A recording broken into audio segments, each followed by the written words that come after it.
Bhavnagar Somnath national highway પર સર્જાયો છે અકસ્માત। જાફરાબાદના હેમાળ અને છેલણા ગામ વચ્ચે ફોર વ્હીલ કારે પલટી મારી છે। સુરતથી સોમનાથ જતી ફોર વ્હીલ કારને નડ્યો છે અકસ્માત। નેશનલ હાઈવેની ઘોર બેદરકારી સામે આવી છે।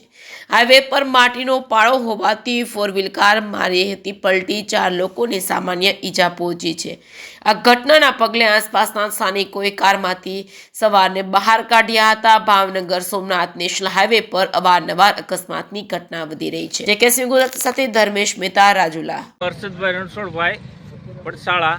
આ નેશનલ હાઈવેની બેદરકારથી અહીંયા 2.5 વર્ષથી આ અઠવાડિયામાં 3 એક્સિડન્ટ આવા થાય। આવા અઠવાડિયામાં 3 એક્સિડન્ટ થાય। કલેક્ટરને આપ્યું છે કોઈ અહીંયા કોઈ વ્યવસ્થા કાંઈ નાળામાં કાંઈ વાંધો નહીં, રોડ ચાલુ કરી દે કાંઈ વાંધો નથી, બાકી કરતા નથી। આ કેટલા સમયથી મામલતદારને લખાણ આપ્યું, કલેક્ટરને આપ્યું, મામલતદારને લખાણ આપ્યું અને કેવી રીતે અહીંયા એક્સિડન્ટ થાય? કારણ કે સીધા આવતા હોય, ગ્રીલ છે 1 કિલોમીટરની ગ્રીલ છે, ગ્રીલમાંથી બહાર નીકળે એટલે તરત અહીંયા આવે એટલે એક્સિડન્ટ થાય, સમજ્યા? આવી રીતનું છે આ।